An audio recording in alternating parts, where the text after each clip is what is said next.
Welcome to Champions of White Ribbon, a series made by Congleton Radio for White Ribbon, introduced by me, the White Ribbon Ambassador, Stuart Neild. We've got Susan Munro with us now. I'd like to say that you're one of the original champions of White Ribbon. I know that you are in Congleton because you're one of the people that brought White Ribbon to Congleton. So you may be the original White Ribbon champion in Congleton. Well, maybe I am. Oh, by the way, hello, Stuart. Yeah. Yes, I probably am the original champion because my husband and I have been involved with White Ribbon for many years now. I mean, Peter, my husband, he's been a White Ribbon member and ambassador since about 2008. So he was really early doors and I came on later. And I arranged the first meeting when we had the wonderful Chris to come over from White Ribbon and talk about it. And from there, wonderfully, the town has adopted White Ribbon and things have grown, which is exactly what I wanted to happen. So, yeah, I suppose I am one of the originators here in the town, but I'm still involved, yes. I mean, there's still a lot of work to do, but like you say, it really has grown. So you must be proud of that success. Yes, very proud of that. But I do recognise that there's still a long way to go. There's a long way. People don't really realise exactly what White Ribbon is about. Obviously, it's men against violence towards women and girls. But what they're seeking to do is change hearts and minds, change the way society looks at things. We talk about toxic masculinity and that kind of thing. That's really quite an unfair term. I think it's the way we all think about women, our attitudes to, women as well as men. I'm thinking right back to my childhood, really. I'm obviously getting on a bit now, but my mum was literally the family drudge. She didn't go out to work. She just stayed home. All she did was clean and look after the family. And I look back and I think the poor woman had no life of her own at all. I mean, she wasn't subjected to any domestic violence, thankfully. And but I remember looking back, even as a small child, and thinking, it's not fair that my mum does all the work and, and dad goes out to work, comes back in. And looking back to, again, my own childhood, I was the last year that was able to leave school at 15, and I did because my parents didn't expect me to do anything with my life. They expected me to marry young, as my mother had done, as my sister had done, and not pursue a career or anything. So I was never encouraged in education at all. So I left school at 15 and I started work at Boots the Chemist in Bridge Street in Warrington. And on the same day that I started, there was another young girl called Michelle Walker and a young boy called Ian Duddle. And in them days, it was very, very formal when you worked at Boots. You had to call each other Miss and Mr. So I was working with Miss Walker and Mr. Duddle. It sounds ridiculous, 15-year-olds calling each other that, but that's what happened in those days. And our first week, the first Thursday, we all got our wage packet and we sat out in the sunshine and we opened them. And I had, after stoppages, the grand total of £5. I had a crisp £5 note, and my friend Miss Walker had a crisp £5 note, but Mr. Duddle had £6.50 in his wage packet. So we grumbled and we were upset about it. But when I came home and I said to my parents, Ian Duddle's got £6.50 and I only got £5. My dad says, well, that's boys' pay. You get girls' pay. and they didn't think anything that was wrong with that. They laughed at me that I was, that I was upset I hadn't got the same amount of money as the boy had done. But that's just the way things were back then in the late 60s. So there's lots of ways we've moved forward with these attitudes, but we've still got a long way to go. And women today wouldn't put up with that. Women and girls wouldn't put up with that, and rightly so. I mean, I'm thinking when you're saying that they were calling people Mr. and Mrs., it reminds me of Grace Brothers. Are you being served? It's exactly like that. That's yes, that's exactly what it was like. Yeah, we do. I was. My maiden name was Chippendale, so I was Miss Chippendale all the time. I worked in Boots, which I did for many years.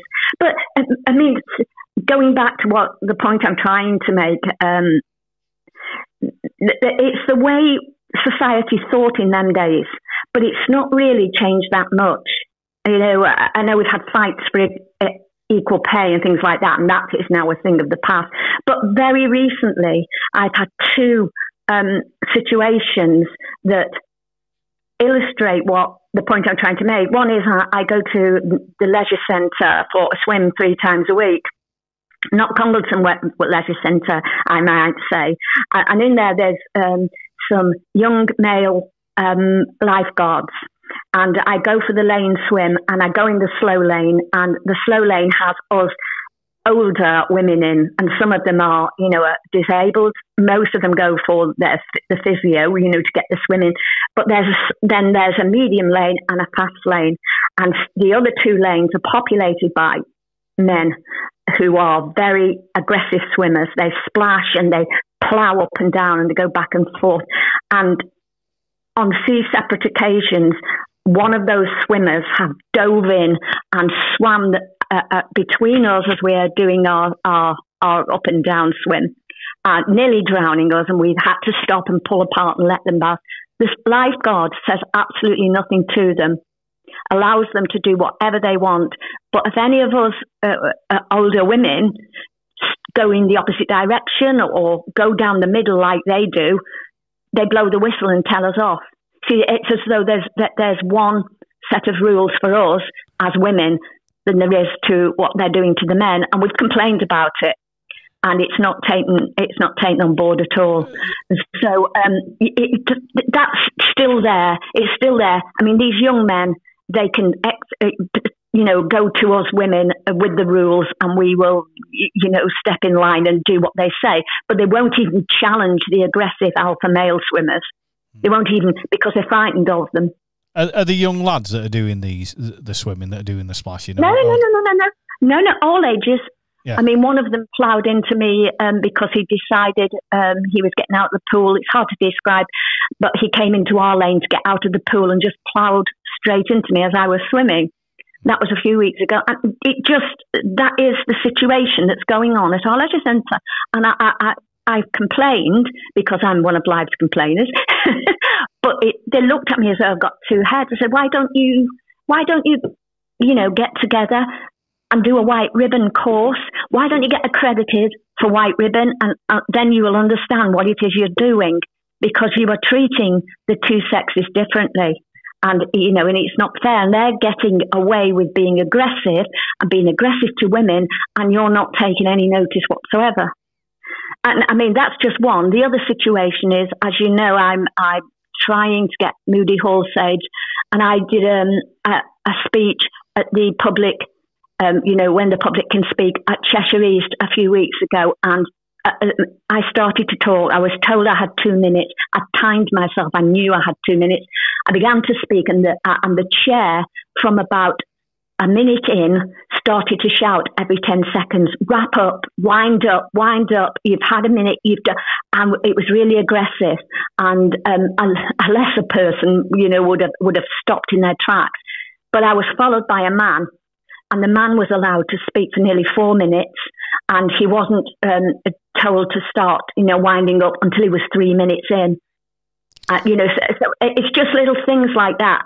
And it is so ingrained in the way we think, that kind of thing, that we don't really think about that as being a white ribbon thing, but it is. This is what we're up against, and what we need to do is it's educate. I mean, this is obviously why you are still a white ribbon champion today, because you feel that there's a need for you to be out there fighting. Absolutely. Calling it out when you see it, that's the thing, you know. But it's a bit like running your head in a brick wall, because there's not many people that can see what they're doing. They cannot see. It's so ingrained in the way that we think. It's a societal thing. This is the way it's always done. We've done it. And we start teaching our children from the minute they're born. When we wrap one in a pink blanket and one in a blue blanket, we treat them differently, and we teach them differently. You know, we program them, if you like, to be like this. And that's what we've got to change. Do you think White Ribbon itself pushes its champions enough? Because I know this series, what I'm doing, and as you know, I'm a White Ribbon ambassador myself. But do you think that White Ribbon does enough to push its champions? When it comes to the men, the White Ribbon ambassadors, we've got a voice and we're pushed. But nobody has done anything apart from this. This is the first thing, I know it's the first series that I've heard where it's been built around the White Ribbon champions, the females. Right, yeah. I think, again, it's going back to how they think. I agree with you. White Ribbon don't appear to be pushing them to do a great deal. No, that's the wrong thing to say. What they all want to do something. It's how and what they can do. Going back to the leisure centre situation, these young lads, they are frightened of the bully males, and it can be the same for some of the men. I'm not saying it is in our group, not at all. I mean, my husband's one and nobody bullies him. But it's about changing hearts and minds. And this is what we've got to do. And we've got to start young. We've got to start with our young people. I did notice that the government has actually announced a review on relationship and sex education in schools, RSE. There's been a critical report come out from the Women's Inequality Select Committee as part of an inquiry into violence against women and girls. And Sarah Champion is calling for RSE to become a priority in schools. And I think she's absolutely right, because unless sexual violence and violence against women and girls isn't addressed in the formative years, you know, when kids are learning in school, the problem will not go away. It will never be solved. And last weekend I was at the conference for the National Council of Women, and they announced there that they are working with a group called Network 1830, which seek to promote and help women between age 18 and 30, obviously. And they're working together to try and tackle the problem, because they've got concerns about a number of topics. Sexual violence against young women in our university is going through the roof, okay? Uninvited, non-consensual rough sex is what they report, and that's including choking, strangulation and suffocation. And they've identified that as a massive problem in our universities, and they're saying that there is no policy in education for training or support for these young women in the universities. And that's really bad. The figures for young students suffering drink spiking and date rape is frighteningly high. You know, our universities are not safe places for women at the moment. But mostly importantly, and a thing that I think is very important, is that there's little or no effective RSE in schools around pornography, and it's a massive problem. You know, you've got young children as young as primary age, and they have easy access to hardcore pornography these days. What's that teaching our young boys about relationships and how to treat girls? and even more important, what's it teaching our young girls about what they're worth, what they're worth to society. So that really is the essence of White Ribbon. That's what it's all about. It's changing hearts and minds, and hopefully that's what I would like to see our ambassadors doing, going into school, talking to young people, both girls and boys, about the problems that they're facing in this day and age, and how White Ribbon is, it's really important. They've got a very important message and they need to put it over.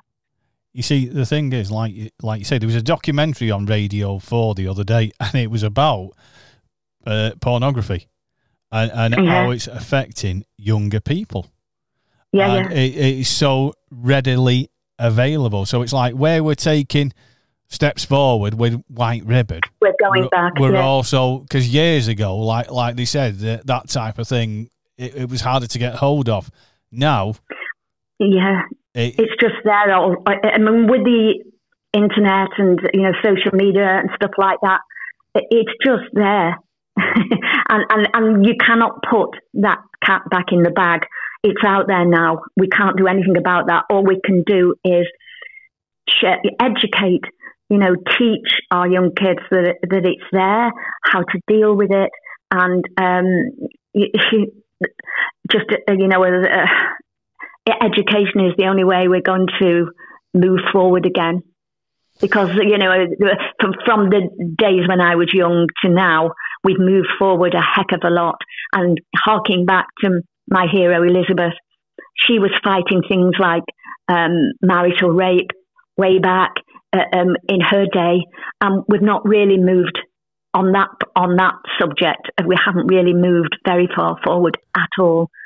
Now, obviously, your hero, if listeners don't know, you're the host of Elizabeth's Corner, and your hero is Elizabeth Elmy. Yeah, it is indeed, yes. Yeah.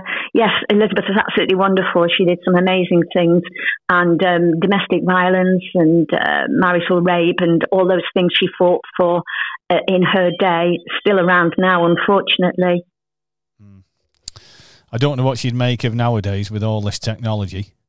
I know. I think she would use it to She would, yeah. Oh, gosh, yeah. When you consider that she wrote 300 letters a day by hand, sent them out all over the world. She had a massive, fan base all over the world. She was better known in America than she was here when we first started Elizabeth's group. We got donations for her statue from America, from people who knew her writings and knew what she had done, whereas people here in Congleton didn't even know that she'd lived here. What do you think was your origins into getting to be a champion of White Ribbon? What do you think it was? Do you think it was from years ago? Like you said, how you saw females being treated. Do you think that was what started you? Yeah, definitely. I always had that feeling. Yeah. But after taking early retirement, I did volunteer for Home Start. I worked with young mums with young children as a volunteer, and just seeing some of the mess their lives were in because of domestic violence and how these young girls had been treated was another spur in the direction to becoming a champion. And also, when I was working, I worked for the Social Service Inspectorate and was involved in some real high cases. I just saw domestic violence and all the problems it causes and the loss of life and the misery. And that was when I found out about White Ribbon. I thought, this is what I want to be involved in. I mean, you've done wonderful work. Nobody can say that you haven't done. You breathe White Ribbon. Like I said, the light needs to be shone on its champions. It really does. Yeah, it does. And, sometimes we get, when you're trying to talk about White Ribbon, you're trying to talk about violence against women and girls and the inequality, you get a lot of people come back that even women, they'll come back and they'll say things like, "Oh, women hit men too." Yes, they do. Yeah, I understand that, but they're not understanding that it's a totally different problem. It's an ingrained problem that we need to get at, and it's the same problem that was there for Elizabeth. So I have brought along a little quote to finish on, if that's okay. It's from our wonderful Elizabeth. She said in 1896, because remember Elizabeth, when you think about feminism today, it's not quite the same as what Elizabeth and Ben, what they were fighting for, because Elizabeth and Ben didn't want to see women made higher and better than men. They wanted the two sexes to work together in unity to achieve, great things. So that was Elizabeth's feminism. Okay. And in 1896, she said this: "Surely it is time that women should be recognized as the other half of humanity, equally entitled with men to every human right and equally needful with men in the great household of the state as in the lesser group of the family. For only by fair cooperation of women with men can the true ideal of humanity be evolved and the fair social fabric founded upon justice, truth and love be brought into existence." And she said that in 1896, and that's what we're still fighting for today. And the thing is, I mean, some people get the wrong impression, and it's like you're out to make women higher than men. It's not. Yeah. It's just about it's not about being equality. Better. Yeah, that's right. And each bringing their own gifts to the table, and building a fair and equal place for us all to live in harmony. Well, thanks for joining us today, Susan. We appreciate it, as ever. Stuart, thank you for having me, darling. And carry on the brilliant work that you're doing. Thank you. All right, bye now.